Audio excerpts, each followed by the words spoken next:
Olá a todos, estamos de volta então para iniciarmos a nossa última formação de mesa e vou então fazer a apresentação do tema e na sequência vamos convidar os nossos conferencistas.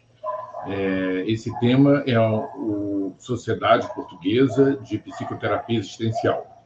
É uma mesa composta por 2 conferencistas de Portugal e será mediada pelo professor Jadir Lessa, que eu já apresentei recentemente a sua formação, mas, de qualquer forma, seguindo o nosso protocolo, vou repetir novamente. O professor Jadir, ele é pesquisador e professor adjunto 4 do Departamento de Psicologia da Universidade Federal do Maranhão, lecionando nos cursos de graduação e pós-graduação. Doutor em Psicologia Clínica e Subjetividade pela Universidade Federal Fluminense, mestre em Psicologia Clínica e Subjetividade também pela mesma instituição. Especialista em Psicologia Clínica pelo Conselho Regional de Psicologia do Rio de Janeiro. Especialista em Terapias Corporais pelo IBMR do Rio de Janeiro. Graduação em Psicologia pela Faculdade de Humanidades Pedro II, psicólogo clínico com mais de 40 anos de experiência no atendimento individual e em grupo, tanto em psicoterapia quanto em supervisão clínica, além de autor de inúmeras obras. A primeira conferencista é Paula Cortes, ela é psicóloga clínica do INSPA e psicoterapeuta existencial no 4º ano de formação da Sociedade Portuguesa de Psicoterapia Existencial. É membro da Associação Cultural A Palavra. Tem dinamizado e participado em eventos literários, integra diversos projetos musicais dedicados à poesia, como o Lisboa Poesia Orquestra. E o nosso outro e último conferencista, Ricardo Duque, ele é médico psiquiatra, vinculado ao Hospital das Forças Armadas, em Portugal, pós-graduado em Sexologia e Sexologia Clínica pela Sociedade Portuguesa de Sexologia Clínica, formado em Psicologia, Psicoterapia Existencial na Sociedade Portuguesa de Psicoterapia Existencial, SPPE. Formado no curso de Introdução à Psicopatologia Fenomenológica, também do SPPE. Eu passo, então, a palavra ao professor Jadir Lessa, e, nesse momento, já temos aqui na sala o Ricardo Duque e aguardamos a chegada da palestrante Paula.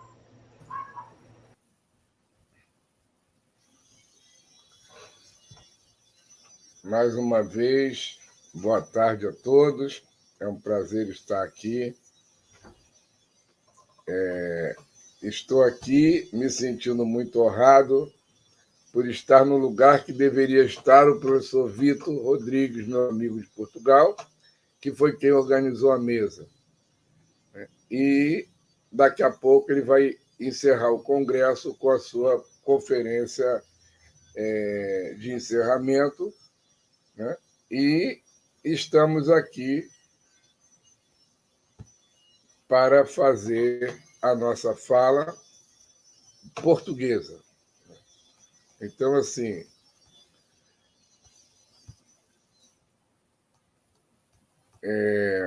não sei se a gente aguarda a doutora Paula chegar, né? Eu acho melhor que o doutor Ricardo comece para não ficarmos atrasando o evento.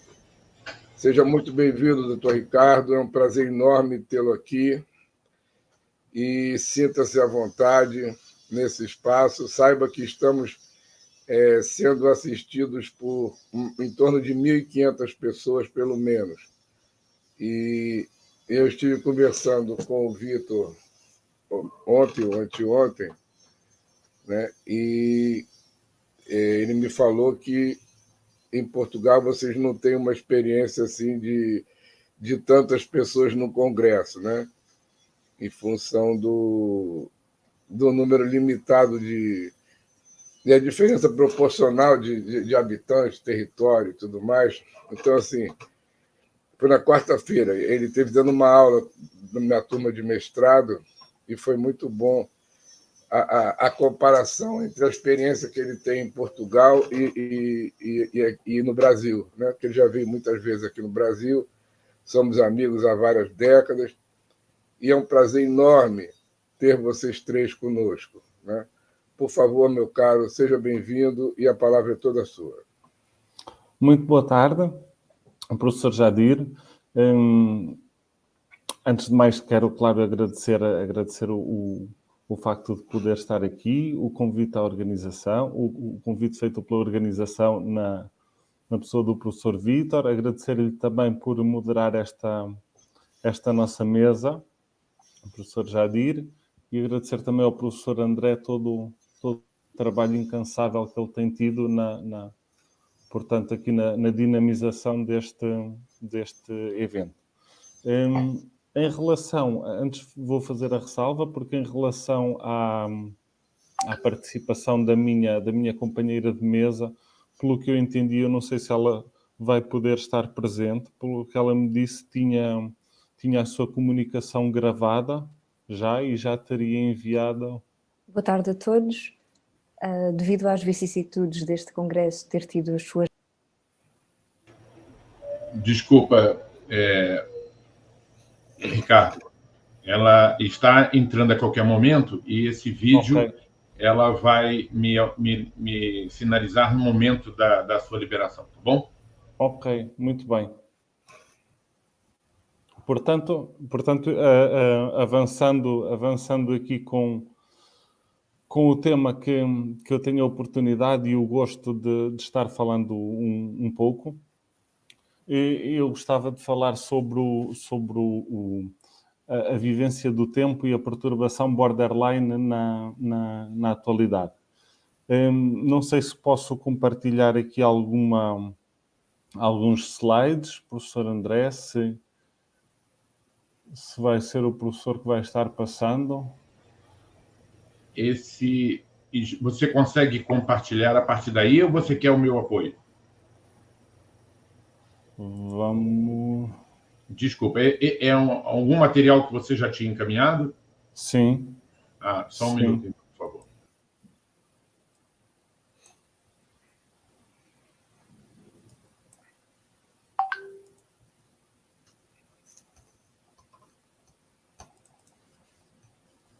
Eu posso tentar passar daqui também. Não sei Vamos fazer. Eu não sei se poderíamos quebrar o protocolo.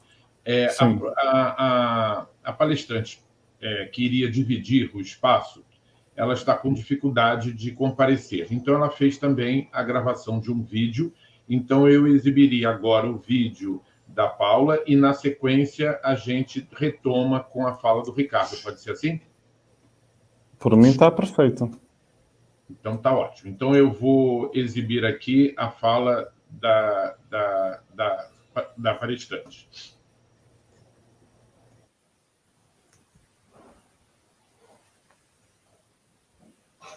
Alteradas, a minha comunicação está a ser gravada previamente, pelo que quero deixar atempadamente o convite. Qualquer questão que possa surgir, algum feedback, algum comentário, pode ser endereçado via e-mail. Terei todo o gosto em responder às vossas questões. Gostaria de começar por cumprimentar todos os que nos estão a ouvir, em especial o professor Jadir Machado Lessa e o Dr. Ricardo Duque. É um gosto partilhar esta mesa convosco e quero também agradecer ao professor Dr. Vítor Amorim Rodrigues por me ter endereçado este convite, bem como parabenizar todos os envolvidos na organização deste evento. E passo então a partilhar os slides da minha comunicação.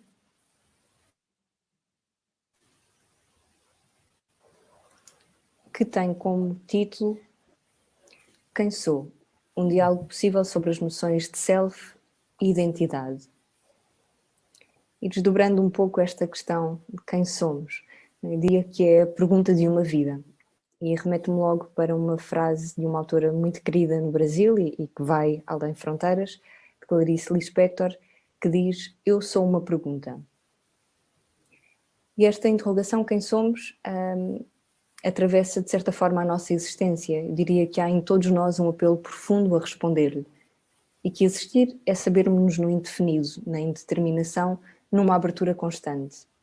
De certa forma, trata-se de uma pergunta fixa cuja resposta é barro nas mãos, é um barro que não finda a sua forma e que somos por isso tarefa, sendo que as verdades acerca de nós são provisórias. E assistir é por isso estar lançado.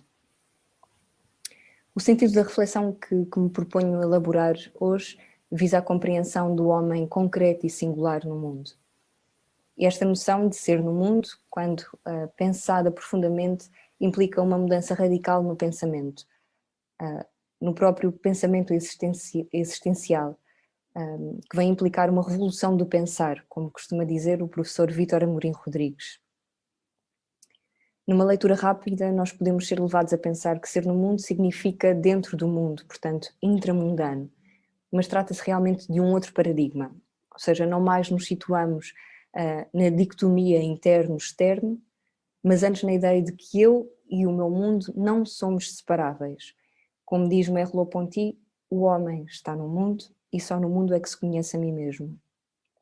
E ainda neste sentido, há também uma frase de Ana Maria Feijó, que gosto muito e que ilustra esta ideia, que nos diz: o acontecimento da existência não se dá senão em um espaço de imanência que lhe é co-originário.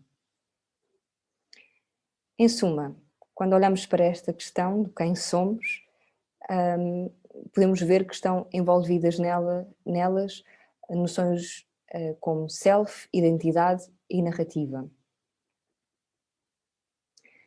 Bem, mas de que falamos nós quando falamos de self e identidade? Creio que poderia ser interessante por momentos pararmos e cada um de vocês dar resposta a estas noções. E notaríamos desde logo como seriam múltiplas e variadas as respostas e os pensamentos que delas surgiriam. Os temas ligados à identidade e ao self são temas transversais a diferentes áreas do saber e extremamente polémicos. Pelo que hoje não quero partir de um lugar de oferecer uma visão fechada sobre o self-identidade, mas aquilo que quero trazer para a reflexão é justamente um diálogo possível. E para este diálogo foram convocadas diferentes áreas do saber, nomeadamente a psicologia, a filosofia, a fenomenologia e as neurociências, pois acredito na possibilidade de um diálogo interdisciplinar justamente quando falamos de um tema que é tão vasto e controverso. Queria ainda destacar que considero fundamental os clínicos, e não só, mas debruçando-me aqui sobre os clínicos da psicologia, pensar em dimensões teóricas e atenderem aos debates em temas inesgotáveis como é este tema, pois a sua postura e pensamento é influenciado sobre o enquadramento que levam. Que perspectivas temos nós sobre o homem, o que significa ser pessoa, de que falamos nós quando falamos de self, como se constrói o self. A proposta de hoje é debruçar-nos sobre estas noções num diálogo possível entre afinidades e opostas e que vai ser iluminado pelas candeias dos seguintes autores. Ora, com Dan Zahavi e Sean Gallagher, que são dois dos nomes que dão o rosto atual à discussão no campo da fenomenologia, nomeadamente através da proposta de um self dito experiencial, um self minimal, pré-reflexivo. O filósofo Paul Ricoeur, que lançou aquilo que ele chamou do rebento frágil, que é a concepção de identidade narrativa, e cujo coração está na obra O Si Mesmo como Outro, publicada em 1990. E por último convidarei ainda para este diálogo o olhar do neurocientista António Damasio sobre o self nuclear e autobiográfico. Ora, o self experiencial e a identidade narrativa podem ser perspectivados na psicoterapia existencial como dimensões do ser-pessoa.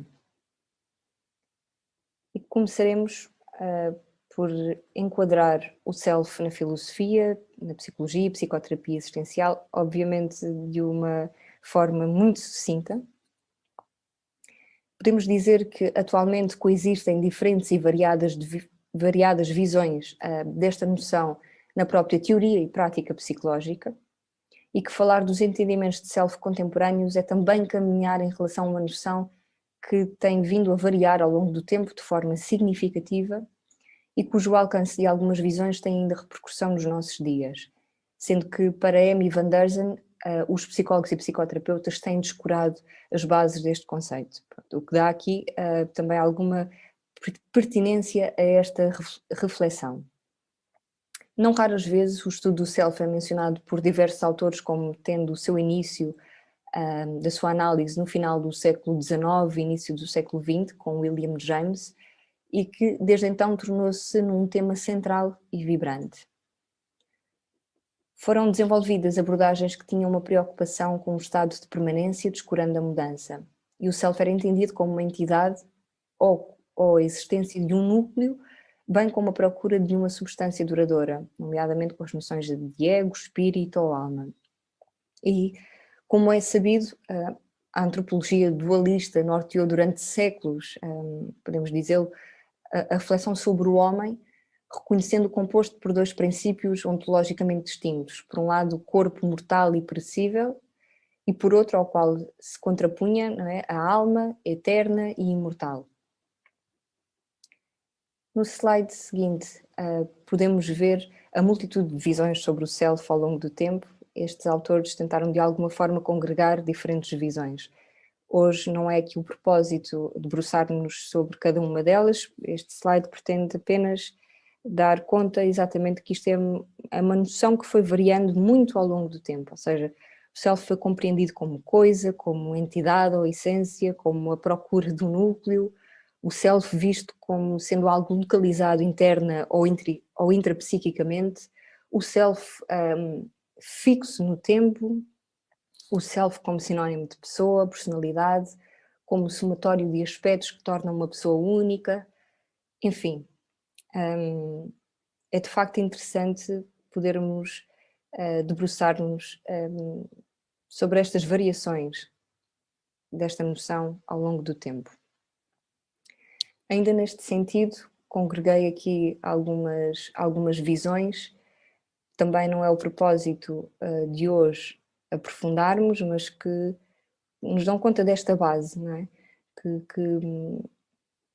que permaneceu ao longo do tempo, que foi variando e que ainda influencia algumas das visões que temos hoje em dia. Aliás, alguns destes autores fazem parte do coração das psicoterapias existenciais e na forma de como olhamos para o ser pessoa, o ser no mundo, como por exemplo Karl Jaspers, Heidegger, né, com a noção de ser no mundo, né, que explicitei há pouco, a noção de Jean-Paul Sartre, que a existência precede a essência, ou seja, a existência está por fazer, não é? Não nascemos com uma essência, não nascemos determinados. A ideia também de Merleau-Ponty de que o homem está no mundo e que é nele que se conhece a si mesmo. Depois podemos olhar para estas visões anteriores que vão de Platão a Descartes, Kant, William James e que foram influenciando a forma como olhamos para estas noções. E começaremos então por olhar para o self experiencial. Este é um conceito fundamental na fenomenologia da subjetividade e dá ao sujeito a experiência de sentir e perceber o mundo como sendo seu. Dan Zahavi sustenta a sua proposta nas raízes do pensamento de Husserl, Heidegger, Sartre e Merleau-Ponty. Mais uma vez vemos como estamos sempre em diálogo com a história e com as visões que foram existindo para trás. E este self experiencial pode ser compreendido como nuclear à experiência, que precede e que é a base de um self narrativo. Para Zahavi, a estrutura do self foi inicialmente concebida como sendo parte intrínseca da identidade. Sean Gallagher fala-nos aqui do princípio da imunidade, que trata-se de uma sensação não examinada de que eu sou eu e que é dada pré-reflexivamente. Não é? Por exemplo, quando acordamos desde logo a sentirmos que somos nós próprios, não interrogamos. Pronto, e isto faz parte também aqui da dimensão do self experiencial. Este self é referido como o ponto de origem pré-reflexivo para a ação, a experiência e o pensamento. A nossa vida experiencial caracteriza-se por uma forma de autoconsciência que é mais primitiva e fundamental do que um estado reflexivo de autoconsciência, ou seja, é anterior, não é? Como seja, por exemplo, a introspeção. E há um self mínimo que está sempre a operar.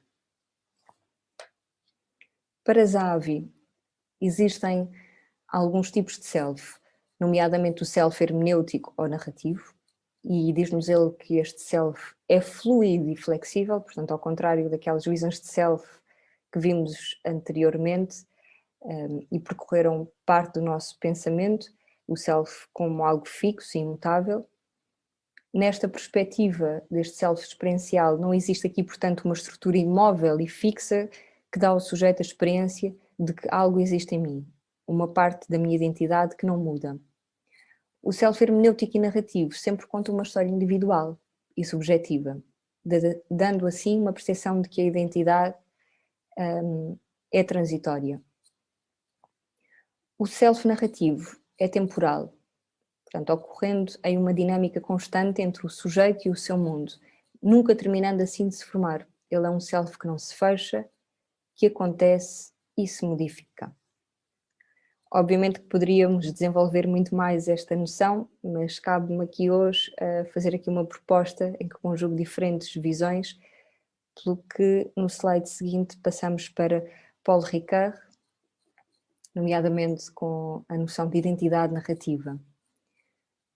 Nos anos 60, Paul Ricoeur, juntamente com o filósofo Gadamer, veio protagonizar uma viragem epistemológica da hermenêutica.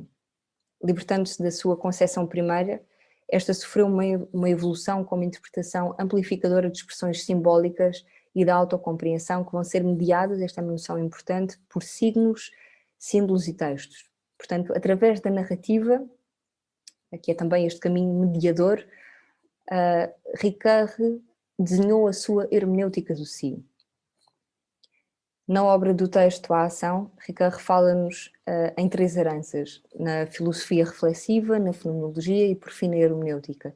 E aquilo que ele nos vem propor é justamente um enxerto da hermenêutica na fenomenologia.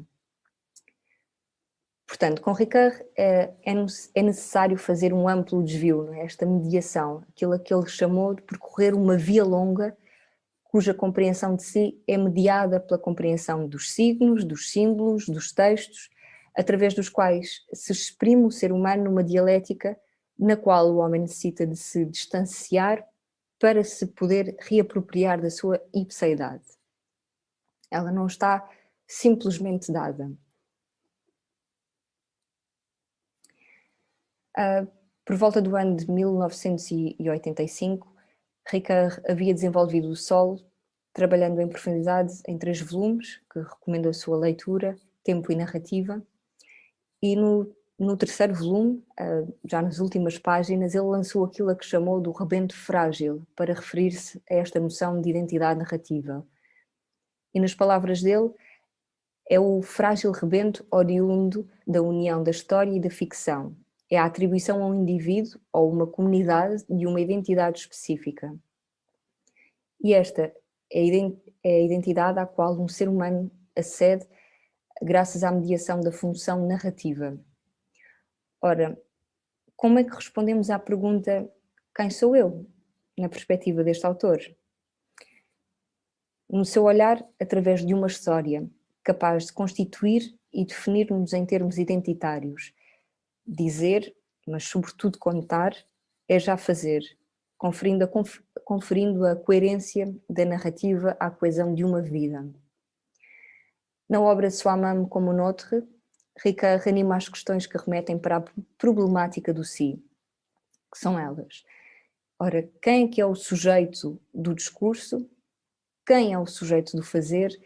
Quem é o sujeito da narrativa? Quem é o sujeito de imputação moral? E vemos como a noção de quem é aqui a estrutura comum a estas perguntas.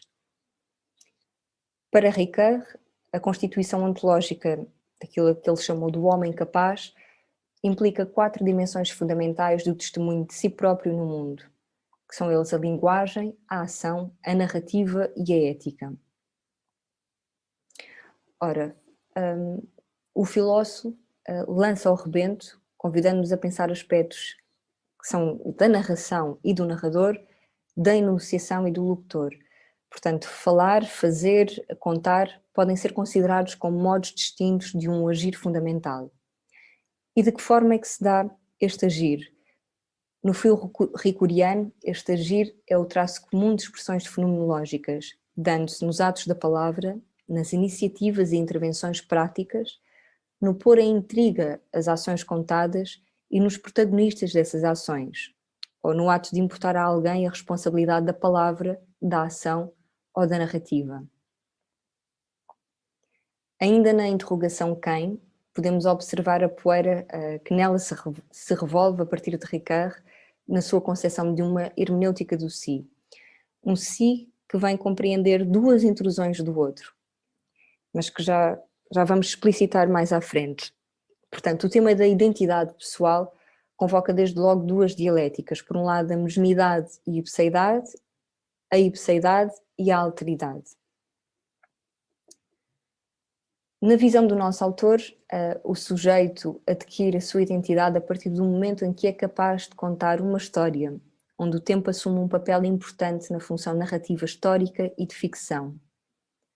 A função narrativa fornece uma organização interna estrutural, aquilo que ele chamou de configuração, através da intriga, e simultaneamente apela à reorganização da nossa experiência temporal, aquilo que ele chamou de refiguração. Diz-nos o filósofo que a narração é a guardiã do tempo. Pois se com Santo Agostinho nós ficamos num tempo dito psicológico, fenomenológico da alma, ou seja, o tempo reduz-se à maneira como cada um vê, com Aristóteles estamos perante o tempo da natureza, o tempo cosmológico, físico, enquanto sucessão de instantes. E o que é que nos diz a narração de Ricard, né? Nisto que ele pensou na obra Tempo e Narrativa? Que a partir da narração conjugamos estes dois tempos. Assim, só quando é narrado é que o tempo é dito. O autor também tenta aqui uma distinção entre descrever e narrar.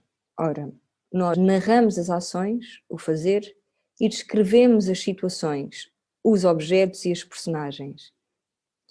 Na perspectiva de Aristóteles, a história enquanto intriga é a imitação de uma ação, mimesis praxios.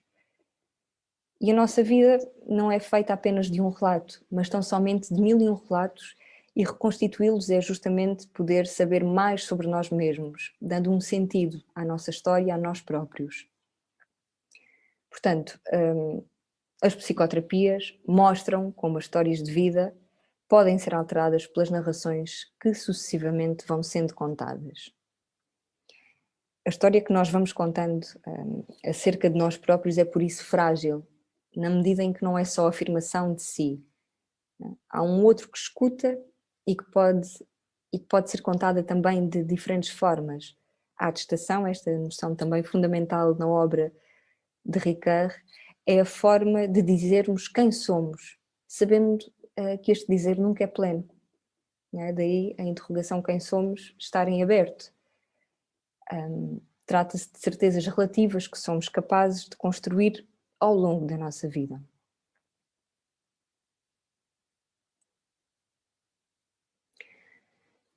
A noção de identidade narrativa é tratada com rigor na obra Soi-même comme un autre, na qual está presente o outro, ou se nós preferirmos, a noção de alteridade, como implicação direta e problemática do si mesmo.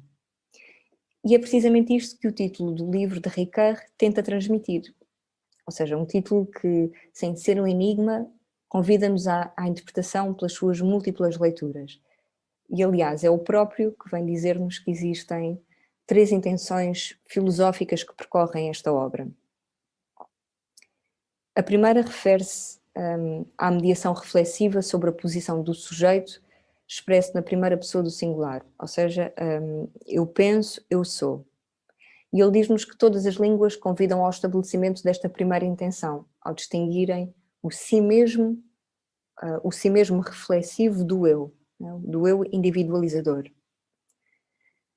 A segunda intenção filosófica da obra, que está igualmente presente neste título, refere-se à dupla perspectiva em que a identidade pode ser glossada, com base na velha mas pertinente distinção latina regida pelos termos idem e ipse. Portanto, nasce assim uma dupla perspectiva da identidade em torno dos conceitos mesmo e idêntico. O termo mesmo tem uma aplicação comparativa que podemos opor a outro, contrário, distinto, e que leva Ricard a equipará-lo à identidade idem, a dita mesmidade, por oposição à identidade ipse, ou ipseidade. A mesmidade, para o nosso autor, é a permanência das impressões digitais de um homem ou da sua fórmula genética, aquilo que a nível psicológico se manifesta sobre a forma do caráter. Portanto, enquanto que, por outro lado, a ipseidade é a promessa. Né? E logo nesta dialética nós vemos como eu sou preservado ainda que mude. Portanto, trata-se de uma identidade querida, mantida, que se promulga através das mudanças. A terceira intenção filosófica, que está igualmente presente no título, deriva desta, da anterior.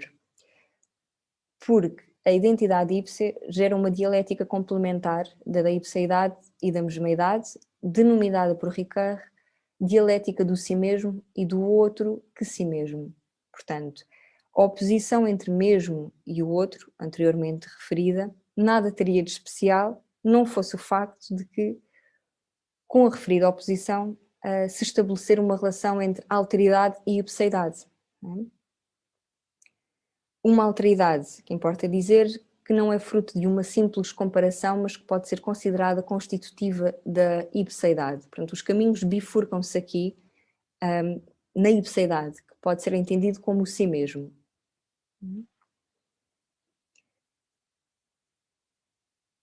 Portanto, o soi-même, como Notre sugere à partida que a ipseidade do si mesmo implica a alteridade num grau tão íntimo que o mesmo não se deixa pensar sem o outro. Okay? Quanto ao como, que também aparece aqui no título, para encerrarmos o conjunto aqui destas interpretações relativas ao título, convém esclarecer que não se trata apenas de uma comparação, em que se estabelece que o si mesmo é parecido com o outro. Não. Na referida partícula comparativa está contida uma implicação, portanto, si mesmo enquanto outro, por meio do qual apreciamos a forma como identidade e alteridade se conferem mutuamente sentido. O sujeito é capaz de viver na própria carne a alteridade do seu ser, sendo ao mesmo tempo narrador e leitor da sua própria vida.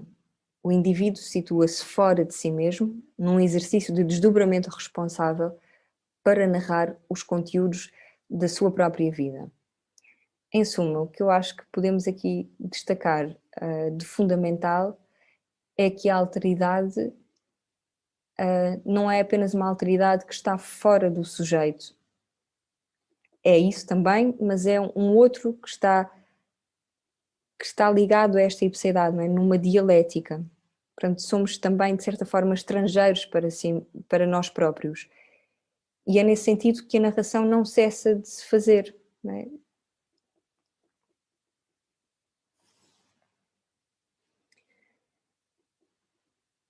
Passando então para António Damasio.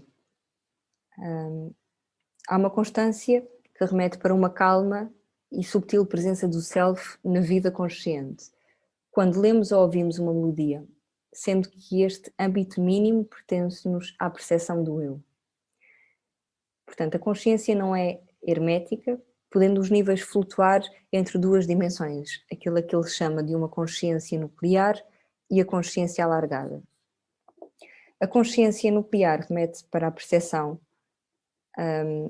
do aqui e agora, sem que o passado e o futuro tenham grande influência, tem que ver com a personalidade, mas não necessariamente com a identidade, não requer linguagem, pois deverá tê-la precedido.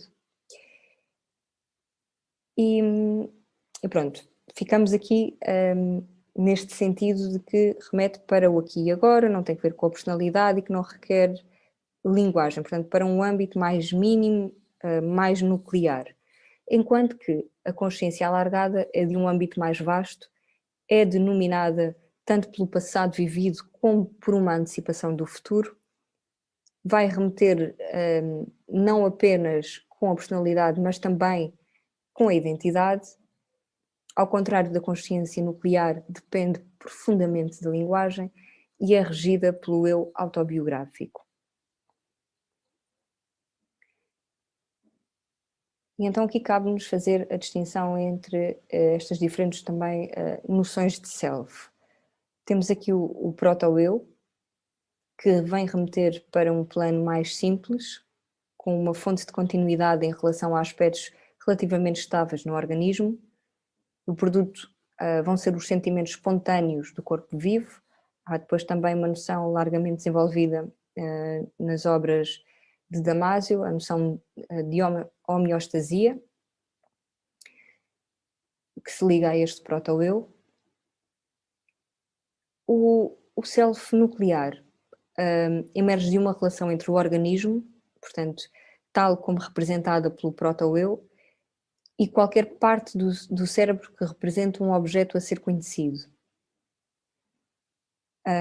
Tem influência a narrativa não verbal dos fenómenos que ocorrem continuamente. Há um protagonista a quem estão a acontecer as coisas e a quem se liga essas ações ao protagonista às quais estão a acontecer. Não é? A par também com o sentimento criado, desenvolve-se uma sensação de posse e de capacidade de ação. Este self nuclear chega à mente sob a forma de imagens sem cessar. O self autobiográfico, por outro lado, é uma autobiografia consciente e resulta da totalidade das nossas experiências, dos planos que fazemos para o futuro e as recordações pessoais. Este self faz uso da história que memorizamos e leva àquilo a que Damásio chamou de uma vida dupla. Portanto, ele pode apresentar-se explicitamente ou pode ficar latente com os seus inúmeros componentes à espera de se tornarem ativos. Portanto, fica nos bastidores, longe da consciência acessível.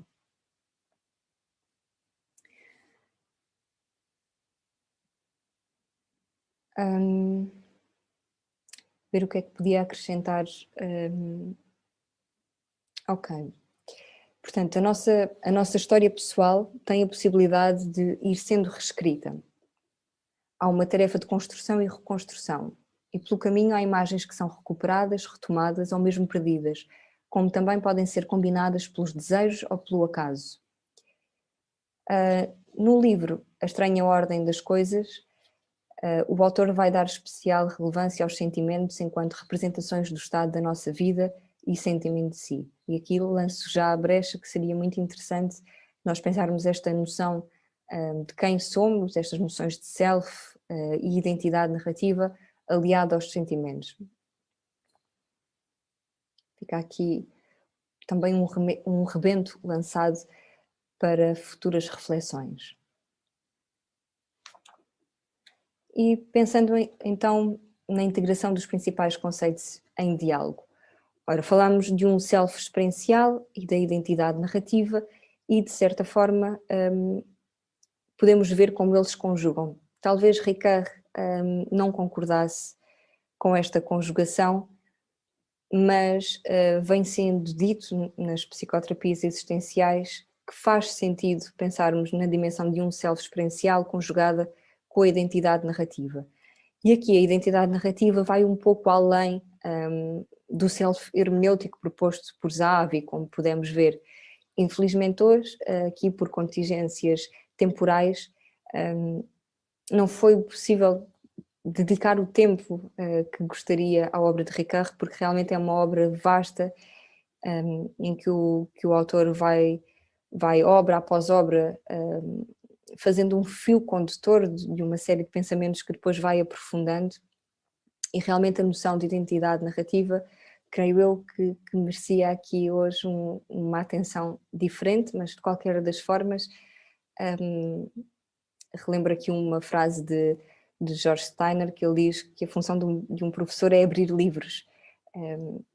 Pronto, talvez hoje fique então aqui aberto este livro, o Si Mesmo como Outro. Mas então, congregando aqui noções fundamentais do self experiencial, que pode ser entendido como uma dimensão experiencial e pré-reflexiva, com uma perspectiva na primeira pessoa, para Zahavi. Com Damasio temos a ideia de uma consciência nuclear, de um self nuclear, que é anterior à linguagem, que remete para o aqui e agora, e para os bastidores de um self autobiográfico, ou seja, quase que uma dimensão pré-reflexiva.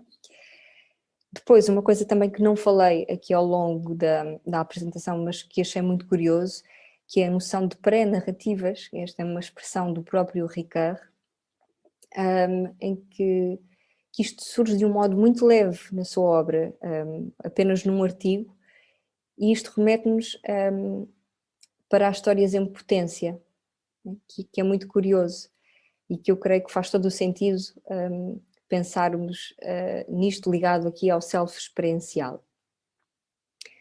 A identidade narrativa surge então com Ricard, nesta dialética da sua proposta de identidade, numa mesmidade e ipseidade, numa ipseidade e alteridade, cujos caminhos se bifurcam na ipseidade, ou seja, o si mesmo é esta ipseidade, um outro que se forma a partir do encontro com o outro que está fora, mas também dentro de nós. E depois, creio que também ligado a esta noção de identidade narrativa, nós podemos pôr aqui algumas dimensões que surgem no pensamento de António Damasio, como a consciência alargada, o self autobiográfico, o facto deste depender da linguagem, que remete muito para o que está no coração da identidade narrativa, no seu olhar focado na narração, o facto desta identidade depender justamente da trança dos vários tempos, do passado, presente e futuro, e que compõe a mente consciente.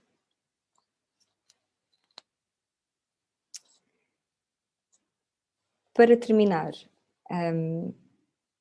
eu creio que a presente exposição foi um diálogo possível, em que se cruzam sobretudo afinidades entre os autores e que sugere uma proposta de entendimento sobre as noções de self e identidade.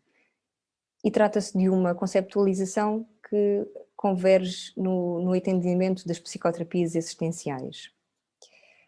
Podemos dizer que há uma história em aberto, continuamente, que nenhum homem se apresenta concluído como monólito, numa mesmidade encarcerada em si no tempo que corre, como já aconteceu em algumas visões de self, como nós passamos rapidamente por elas no início da apresentação.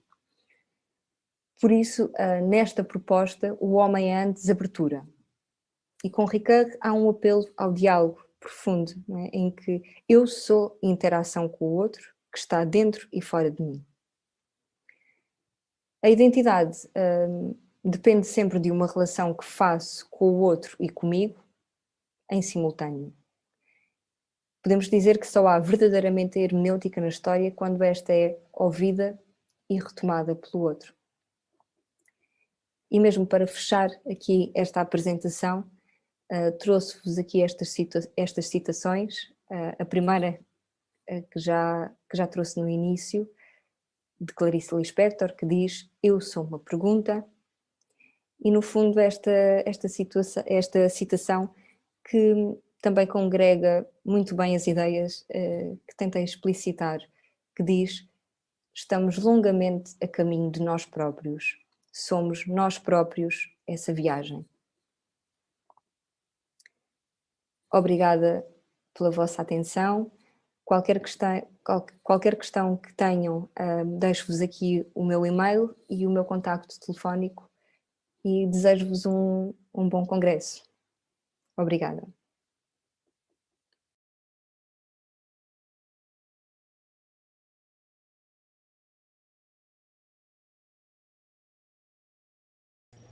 Olá, Ricardo. Retomamos então com você. Eu vou disponibilizar aqui o teu material e à medida que você for solicitando a transição, é só você me avisar aqui em áudio, tá bom?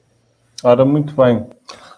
Pronto, obrigado. Não vou retomar todos os agradecimentos que já estão feitos. Vamos então aqui passar ao tema que me traz cá e que eu gostava de partilhar um bocado convosco, que era sobre a vivência do tempo e da perturbação borderline na atualidade. Portanto, o que me proponho é falar aqui de um cruzamento entre a fenomenologia e a psicopatologia.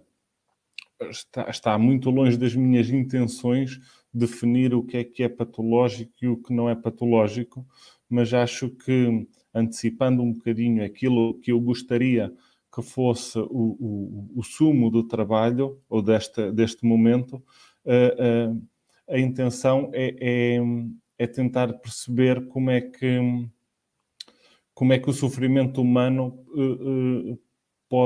se pode manifestar em diferentes momentos ou em diferentes épocas, ou como é que isso se relaciona com a sociedade em que vivemos. Ok? Portanto, pedindo aqui ao professor André para mostrar aqui o slide seguinte, vamos conseguir ver aqui, portanto, um trajeto que eu espero conseguir fazer nos próximos minutos, de forma muito abreviada, porque, de facto, se fosse muito exaustivo, não teríamos o tempo suficiente para tudo, ainda mais numa apresentação já de fim de congresso. Portanto, vou tentar resumir aqui um bocadinho de alguns conceitos sobre a vivência do tempo ao longo do desenvolvimento, e depois vou-me agarrar aqui um bocadinho ao conceito de identidade narrativa, talvez resumindo um pouco, porque a Paula antes de mim já deu um bom contributo, e vamos utilizar esta identidade, portanto, que acaba por ser por ser um aspecto do próprio que pode estar alterado neste tipo de problemática, e descrever um bocadinho o que é a fenomenologia da perturbação borderline, e estabelecer aqui uma relação entre a perturbação borderline e a sociedade pós-moderna. Por fim, e para rematar, gostava de que tivéssemos um minuto para refletir um bocado nas implicações que isto tudo poderá ter para a prática clínica individual. Ok?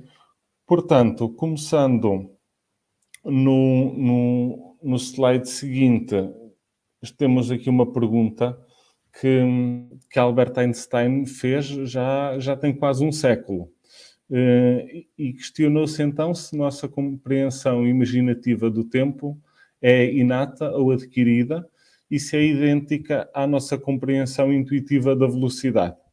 Ora bem, não terá sido o único a pensar sobre isto ou a levantar esta questão. Fê-la nesta altura, a propósito das suas investigações que mais tarde levariam à sua teoria da relatividade, mas outras pessoas terão perguntado e tentado responder o mesmo. No slide seguinte, vemos que um deles foi Piaget. Portanto, um ícone no estudo sobre o desenvolvimento. Piaget fez uma série de experiências para a compreensão do tempo. Por exemplo, uma delas foi que ele construiu uma pista com 2 caracóis de brincar, um amarelo e um azul, em que os caracóis começavam a caminhar, ambos ao mesmo tempo, partiam os 2 do mesmo tempo, ao mesmo tempo e do mesmo ponto. Só que a velocidades diferentes, e depois paravam exatamente no mesmo momento, mas como iam a velocidades diferentes, um parava mais próximo da partida e o outro mais longe. Portanto, e nesta experiência as crianças insistiam que o caracol amarelo tinha parado primeiro, só porque ele parou mais perto da partida. Por estas experiências e por outras, esta é só para exemplificar, Piaget deduziu que inicialmente a ordem temporal é confundida com a ordem espacial e que o tempo é localizado e descontínuo. Diz-nos então que o tempo não é dado à intuição, que necessita de ser construído através de uma síntese operacional em que a criança abstrai o tempo do seu contexto qualitativo. E que a velocidade, à semelhança do tempo, também não é alcançada intuitivamente. Diz-nos que só quando é alcançado um pensamento abstrato e operacional durante a infância é que o tempo se torna homogéneo e contínuo, mesmo no plano qualitativo. Ou seja, põe-nos a aquisição ou o acesso a estas formas de viver o tempo de uma forma sequencial, como se houvesse aqui um amadurecimento ao longo da infância que dependesse da capacidade de abstração. E daí conseguirmos abstrair da experiência concreta uma abstração que operacionalizamos mais tarde na nossa vida adulta. No slide seguinte, temos aqui alguém da nossa área, portanto, temos Jaspers, que foi um notável psicopatologista, grande responsável pela aplicação da fenomenologia no campo da psicopatologia, portanto, com adaptações mais ou menos consensuais, mas que provavelmente fez esta ponte entre estas duas áreas como ninguém. E o que ele nos diz sobre a vivência do tempo, diz-nos que tempo e espaço estão sempre presentes nos processos sensoriais, que podem não ser objetos primários em si mesmo, mas estão investidos de toda a objetividade. Portanto, tudo o que nos chega, ele diz-nos que tudo o que nos chega num tempo e num espaço, e que só num tempo e num espaço é que nós experienciamos as coisas. Ou seja, que qualquer percepção que nós temos, qualquer fenómeno que nos chega à consciência, tem uma noção de tempo, digamos que impressa nela, nesta percepção, sem ser o objeto de percepção em si. De seguida, vemos que no slide seguinte temos aqui que o tempo e espaço são, antes de mais e acima de tudo, fenómenos vividos. Ou seja, as coisas são tridimensionais porque nos sentamos nela e não vice-versa. Há aqui, portanto, o fenómeno, o tempo enquanto vivido é primordial e só depois, só porque este existe, é que ele pode ser pensado e pode ser dividido e operacionalizado. As crianças não experienciam o tempo e o espaço em termos quantitativos inicialmente. Tem uma vivência muito qualitativa. E para compreender a experiência da infância é necessária uma compreensão do espaço vivido e do tempo vivido. O tempo é vivido graças às coisas, pessoas e eventos no aqui e no agora. Podemos dizer que as crianças são mais sintonizadas no presente do que os adultos. E o andamento do seu tempo vivido varia dependendo da maneira como interpretam a experiência do momento atual. Okay? As crianças iniciam por conhecer apenas o tempo vivido e o espaço vivido, que são fenómenos inextricavelmente relacionados, como nos diz Boss.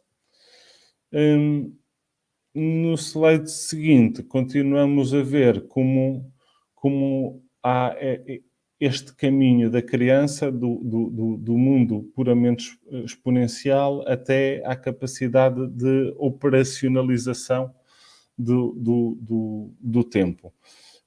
E, portanto, a criança eventualmente chegará à compreensão do tempo do relógio como um resultado das suas experiências pessoais e também do treino dos adultos, que lhe proporcionam também essas experiências. Compreende primeiro melhor o presente e depois move-se cada vez mais em direção à compreensão de um passado e de um futuro. Conforme a linguagem e a memória se aperfeiçoam, também se aperfeiçoa a imaginação e a habilidade de visualizar tempos temporais mais distantes do presente. Aqui a aquisição do alfabeto e o seu estilo de notação linear, não é, que o alfabeto tem, acabam por mudar a experiência cultural do tempo, de uma sensação de tempo local e dinâmica, animada, a um conceito uniforme de tempo universal, progressivo e abstrato. Esta diferença nota-se quando comparamos o tempo vivido entre culturas diferentes. Ong, já nos anos 80, nos dizia que a literacia reestrutura os mundos vividos dos povos orais, com o seu sentido de tempo e espaço. O mesmo acontece também com as crianças em desenvolvimento. Portanto, aqui a aquisição da linguagem e a importância da linguagem para a construção de um pensamento, isso, aliado à capacidade de memória e de imaginação, vai permitir à criança, portanto, ter uma vivência do tempo completamente diferente e digamos que mais perspectivada. Então, no slide seguinte, temos aqui estes dois tempos. O tempo do relógio e o tempo vivido.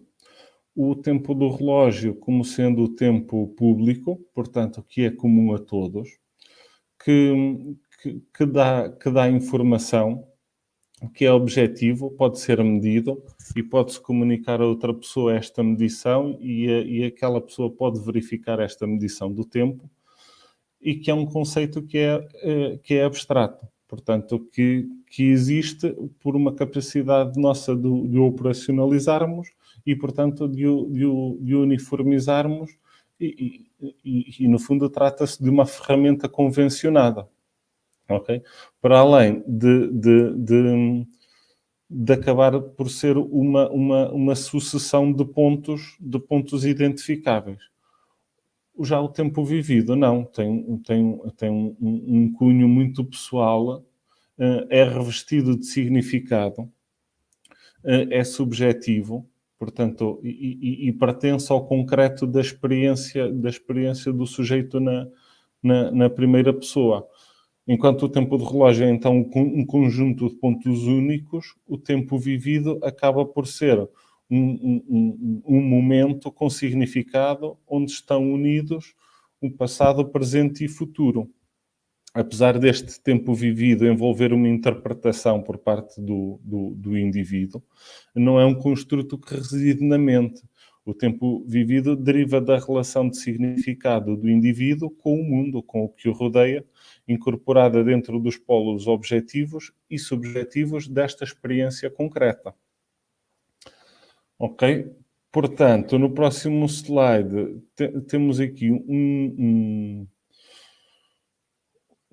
estudo feito por um sociólogo no final dos anos 90. Portanto, o que mostra que esta forma de viver o tempo não é uma constante antropológica. E então, o que é que aqui é apresentado? A Levine fez um estudo de rapidez e lentidão de diferentes culturas, medindo 3 variáveis, que era a velocidade dos peões nas ruas, a velocidade do trabalho e a precisão dos relógios dos bancos no centro da cidade. E chegou a algumas conclusões, que quanto mais saudável era a economia local, mais rápido era o andamento. Que quanto mais desenvolvido era o país onde foi feita esta medição, menor era o tempo livre por dia. E que maiores cidades têm andamentos mais rápidos, que locais mais quentes são mais lentos e que culturas que favorecem o individualismo movem-se mais rápido do que aquelas que enfatizam a importância do coletivismo. De seguida, temos então o último slide sobre esta parte, em que está a diferença entre o conceito de tempo operacional e de tempo vivido. Portanto, temos aqui esta distinção que deve ser feita e que está na base, portanto, daquilo que vamos ver a seguir. os conceitos de tempo culturais são então heterogéneos e existe uma multiplicidade de formas de vivenciar o tempo, influenciada por fatores sociais e culturais. É importante também reter que na experiência diária, apesar de nós ao longo do desenvolvimento pessoal, não é? enquanto ao longo da nossa infância termos aprendido a operacionalizar o tempo, a verdade é que na experiência diária a forma do tempo vivido não desaparece. Na experiência diária o tempo é vivido maioritariamente de forma pré-reflexiva. Geralmente só passa para a forma reflexiva quando estamos muito atrasados, ou quando estamos muito aborrecidos, ou como o tempo parece que teima em não passar, ou estamos em algum estado afetivo que de facto nos faz soar um alerta para a forma como o tempo está a ser vivido. Isto é importante porque aqui para a nossa sequência de encadeamento de ideias. Porque o tempo não é vivido, mesmo na sociedade dita ocidental, não é? O tempo não tem sido vivido sempre da mesma maneira. E se calhar a forma como vivemos o tempo agora, e as crianças vivem o tempo agora, não é diferente daquela que acontecia anteriormente. E, portanto, seguindo aqui no nosso raciocínio, passamos para o slide seguinte, sobre a identidade narrativa. O homem, dizia Nietzsche, que é o animal que consegue fazer promessas. E numa descrição, aqui bastante idílica, do que seria uma felicidade animal, ele diz-nos que observem a manada que arrasa tudo à sua volta. Não sabe o que é ontem ou hoje. Ele nasce, come, descansa, digere, salta de novo e assim de manhã para a noite e de dia para dia com seus gostos, desgostos, intimamente ligados ao ponto do momento e, portanto, nem melancólico nem cansado. Testemunhar isso é difícil para o homem, porque ele ostenta para si mesmo que a sua raça é melhor que a besta e ainda assim olha com inveja a sua felicidade. Portanto, neste breve parágrafo, há aqui várias coisas, há aqui vários pressupostos que se podem entender no texto dele. Por um lado, portanto, atribui ao ser humano esta incapacidade de chegar à felicidade. E atribui esta felicidade animal ao facto dos animais não terem para eles uma profundidade temporal, ou seja, de viverem apenas no presente e de não terem, como ele diz, nem ontem nem hoje, não sabe o que é ontem nem hoje. E que, portanto, esse modo de vida só ligado ao presente, ao ponto do momento, como ele diz, seria o que permitiria ao ser humano alcançar alguma felicidade, mas que lhe é impedido ou vetado exatamente por o ser humano ter essa profundidade temporal e ser capaz de fazer promessas. No slide seguinte, portanto, continuamos com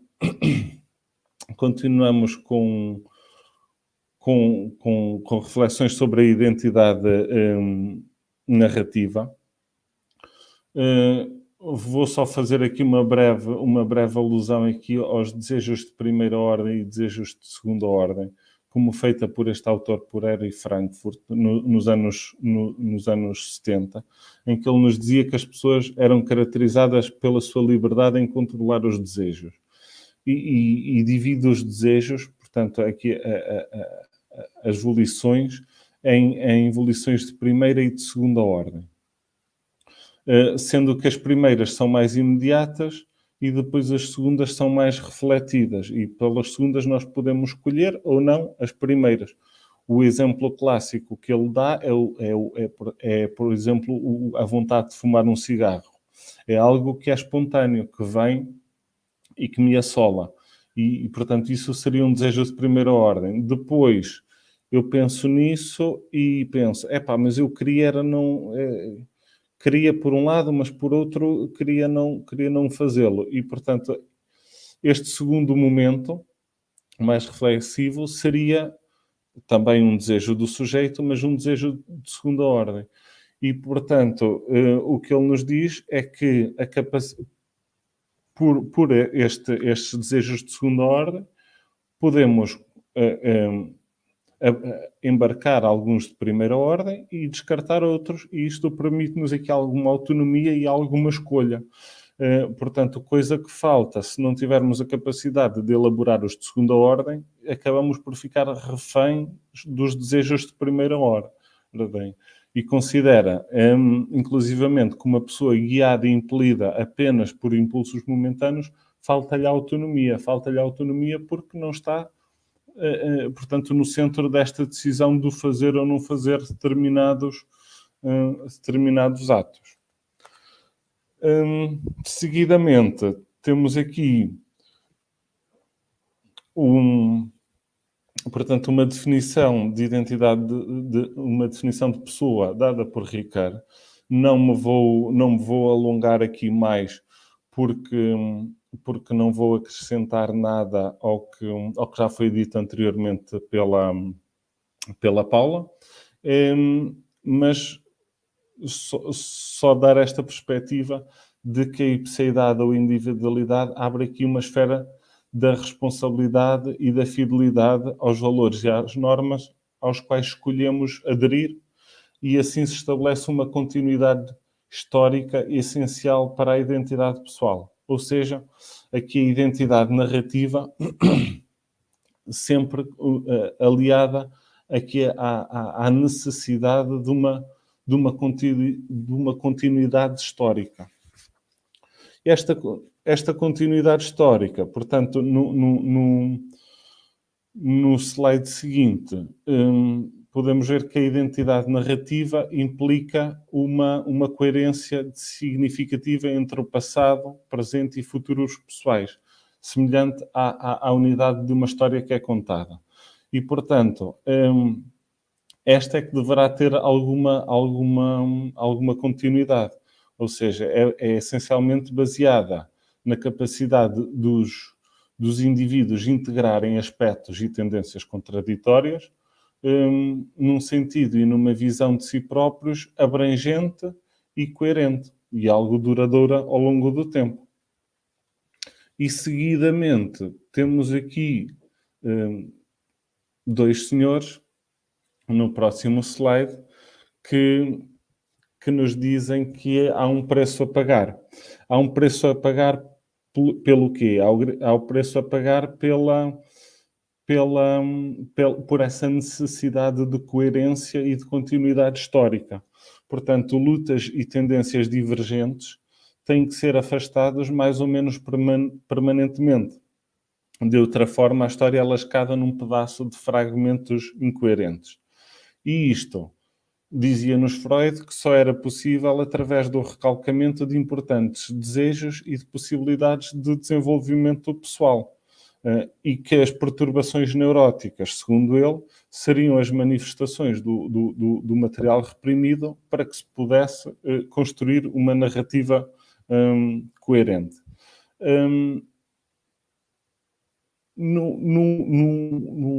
Há algumas décadas atrás, portanto, essa necessidade de reprimir algum material era um mecanismo, digamos, que muito utilizado e que levava a uma forma de sofrimento que ele caracteriza como as perturbações neuróticas.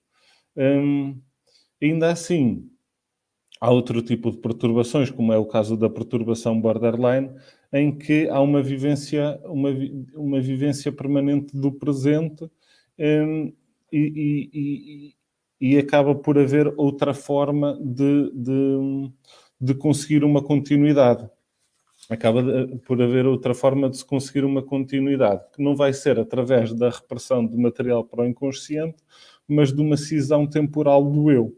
Ou seja, do facto de haver uma quebra nesta identidade narrativa e conseguirmos dissociar o eu que eu era de ontem do eu que sou hoje.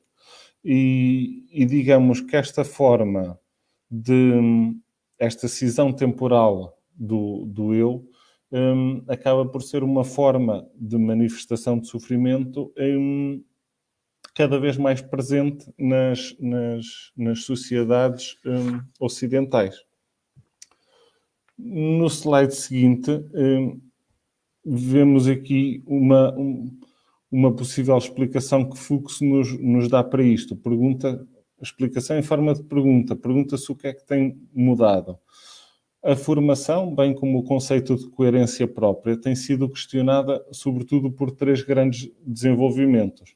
Tem-se verificado o aumento de novas formas de perturbações ditas precoces ou egoestruturais, com marcadas perturbações da identidade, sobretudo aqui um grande aumento da perturbação da personalidade borderline. Tem havido uma rápida dissolução de várias estruturas, portanto, aqui estão algumas, mas da estrutura familiar tradicional, dos padrões de papéis na sociedade pós-industrial, e tem havido também um criticismo, que é o criticismo pós-moderno do tradicional conceito de pessoa como um ser histórico artificialmente autoconstruído sob regra de uma racionalidade autoritária. De seguida, portanto, vamos ver um bocadinho mais detalhadamente a fenomenologia aqui da perturbação da personalidade borderline. No slide seguinte, começamos exatamente por fazer aqui uma generalização em que nesta problemática, que pode ter maior ou menor gravidade, no sentido de trazer mais ou menos sofrimento para o próprio, ou mais ou menos dificuldade na relação consigo próprio e com os outros. Mas neste tipo de problemática é frequente as pessoas manifestarem uma incapacidade de estabelecer um autoconceito coerente, suficientemente forte e duradouro no tempo. Ou seja, o autoconceito que têm durante um período pode variar abruptamente e, portanto, não é mantido. E daí terem também visões muito dispares de si próprias.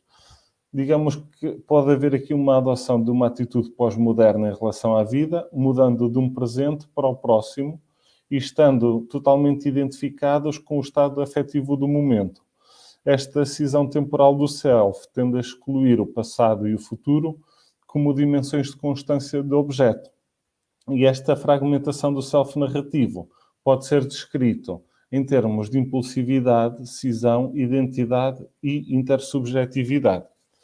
Seguindo aqui para o próximo slide, portanto, estes 4 pontos eu gostava de os percorrer, se calhar, não sei, professor André, como é que estamos em questão de tempo, se calhar vou ter que fazer um bocadinho mais rapidamente. Ora bem... Ricardo, você está mais ou menos um pouco mais da metade da sua apresentação. Ainda teria uns 20 minutos, ok? Uns 20 minutos? Ok.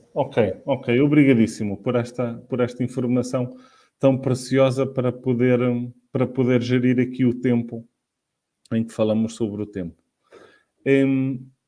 Portanto, isto é aqui uma forma de sistematizar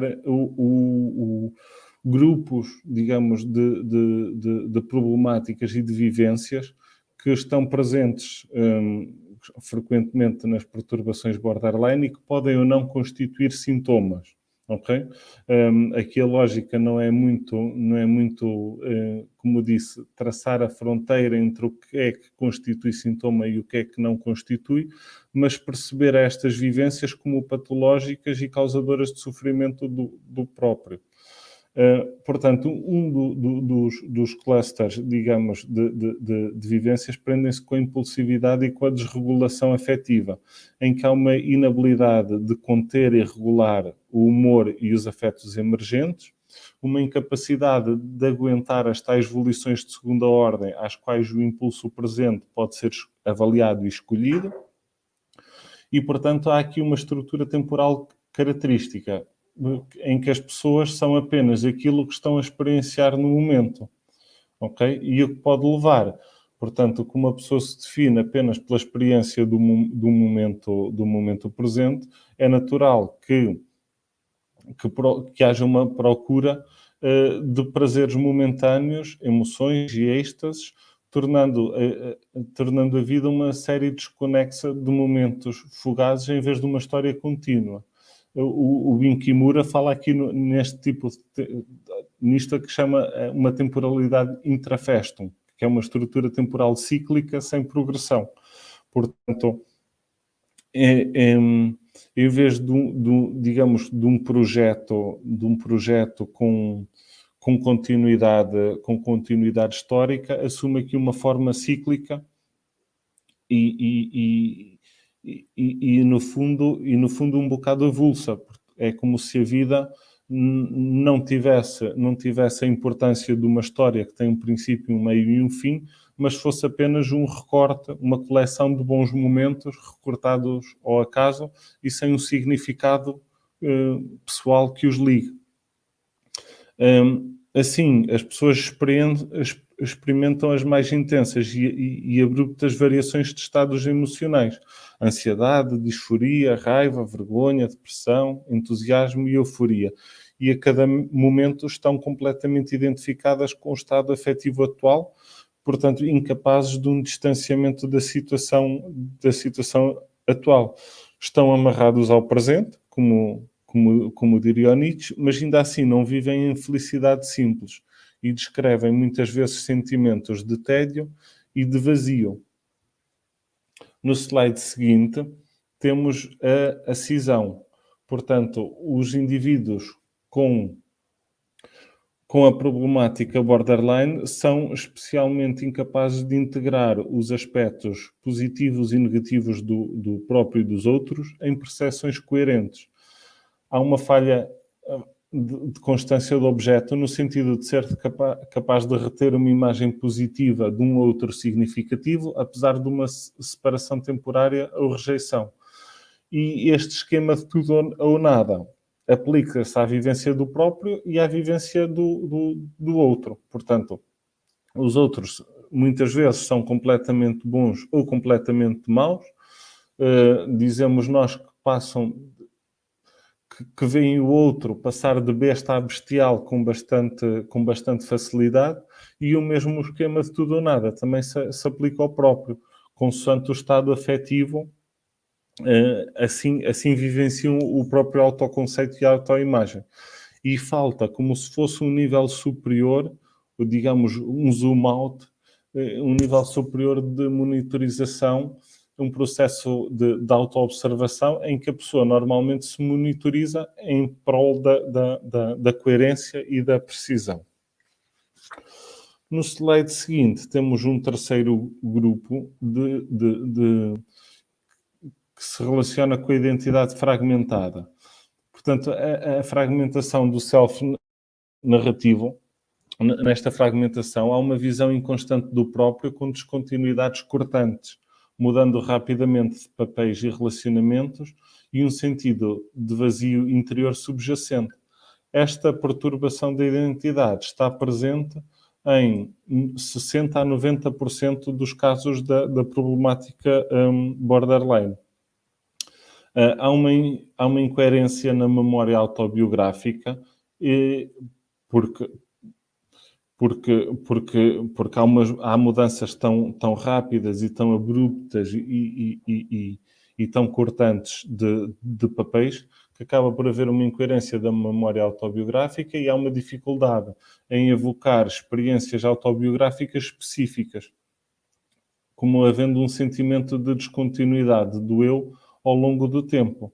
Mais uma questão que contribui para esta fragmentação da identidade é que, como muitas vezes há uma ruptura com pessoas, com ciclos de trabalho, ciclos de amigos, ciclos de família, há aqui uma falta de um cultivo de memórias intersubjetivas partilhadas. Portanto, há uma incapacidade de comprometimento com um conjunto de valores que sejam definidores do próprio, de relações duradouras e de aspirações a longo prazo.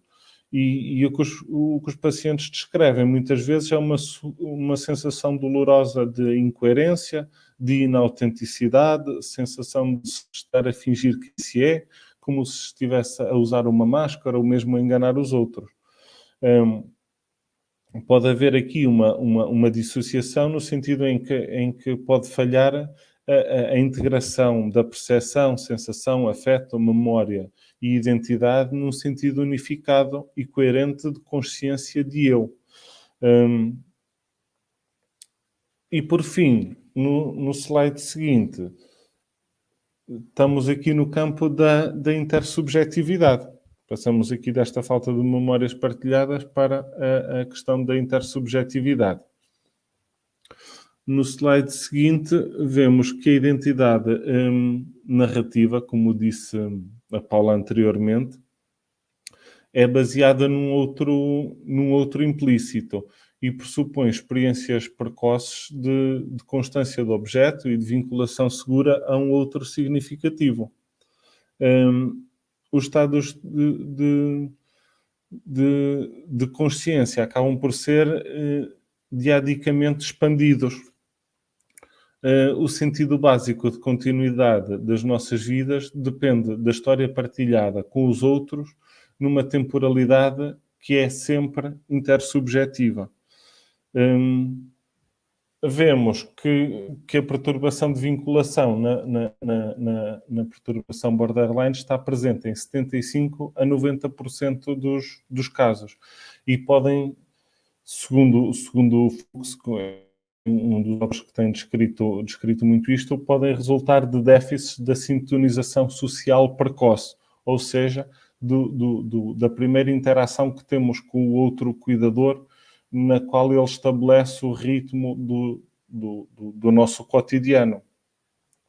E portanto, essa perturbação da vinculação pode dar base a sentimentos crónicos de vazio, rajadas de fúria e angústia de separação, que muitas vezes condiciona também a capacidade dos indivíduos se engajarem em duradouras.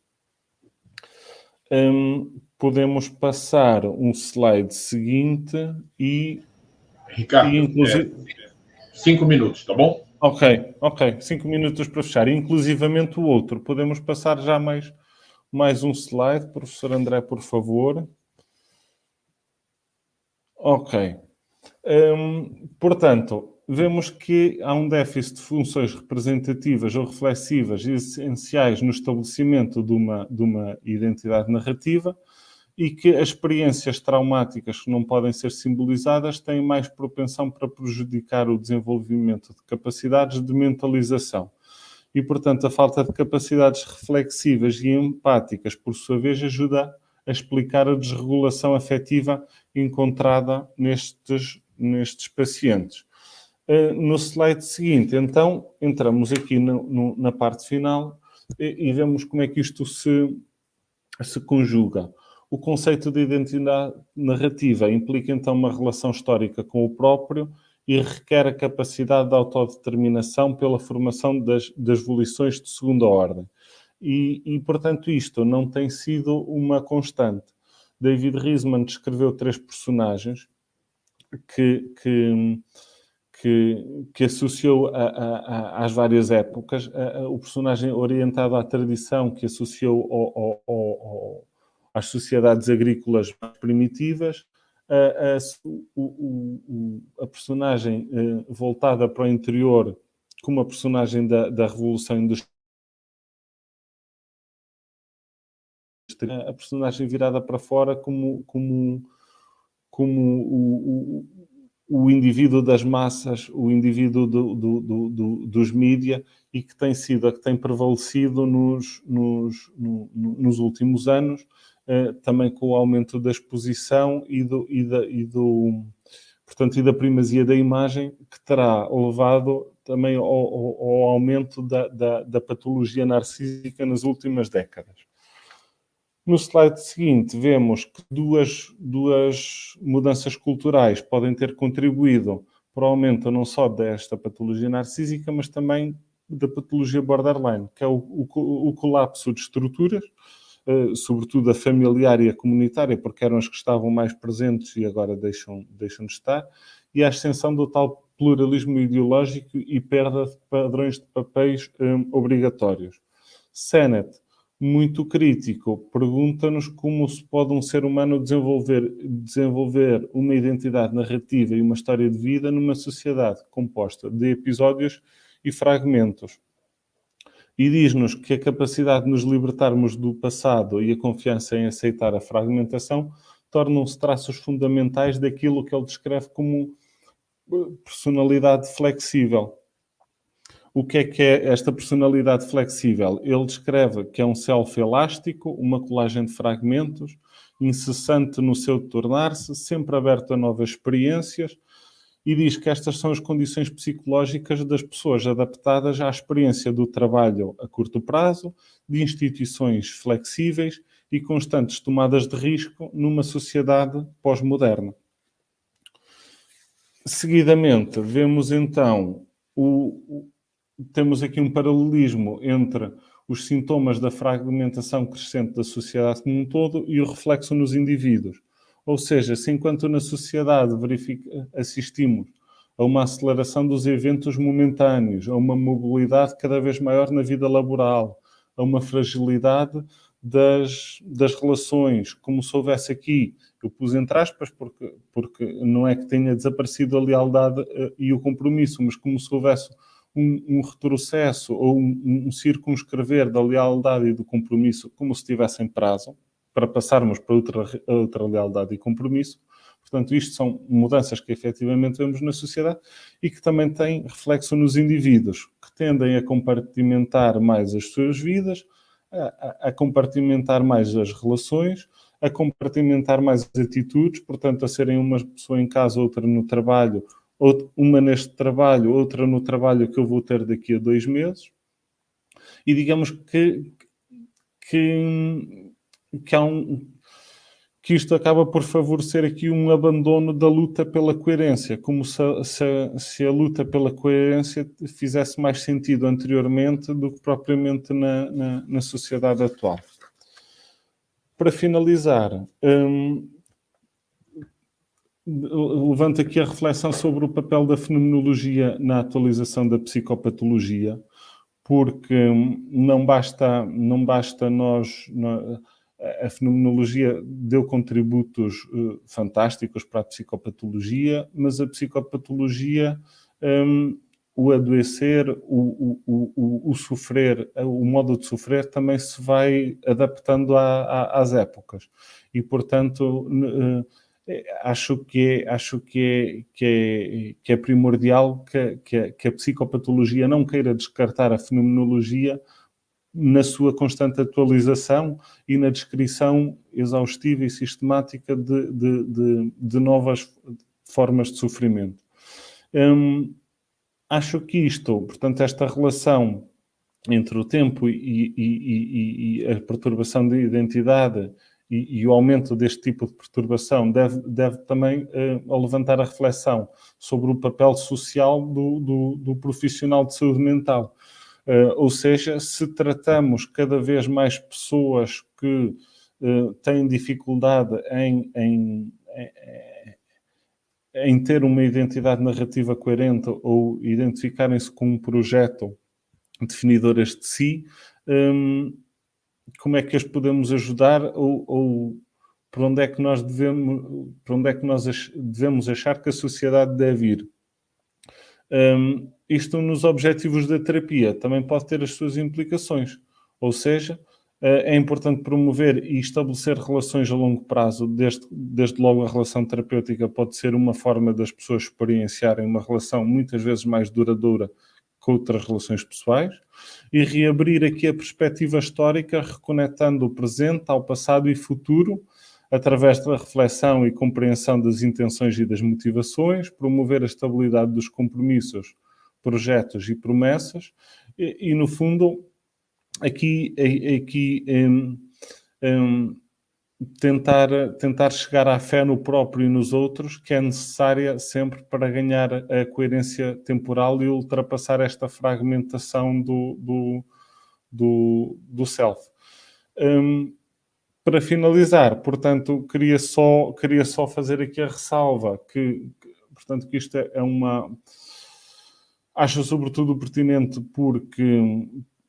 porque as coisas vão mudando e é importante irmos acompanhando, mais do que estar a privilegiar uma forma de sofrimento ou outra. Acho que o importante é percebermos que a nossa clínica, as nossas vivências e a nossa forma de sofrer não estão, de facto, desconectados do mundo em que vivemos, que é um mundo em constante mudança.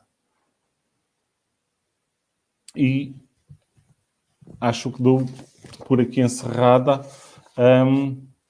a minha fala. Não sei se temos tempo para perguntas, se passamos. Infelizmente, Ricardo, o tempo ficou já estourado. Mas nós sempre temos um portal por onde nós podemos receber as perguntas dos nossos participantes e, em acontecendo, eu faço chegar até você, encaminho para o seu e-mail, tá bom? Ok. Ao dispor. Obrigado, mais uma vez. Eu agradeço, transmito meu abraço, já que você está em Portugal também, a Paula, e agora nós vamos dar somente a chamada da conferência de abertura para a gente poder encerrar. Não vamos nem dar intervalo agora. Obrigado, então, Ricardo. Ok.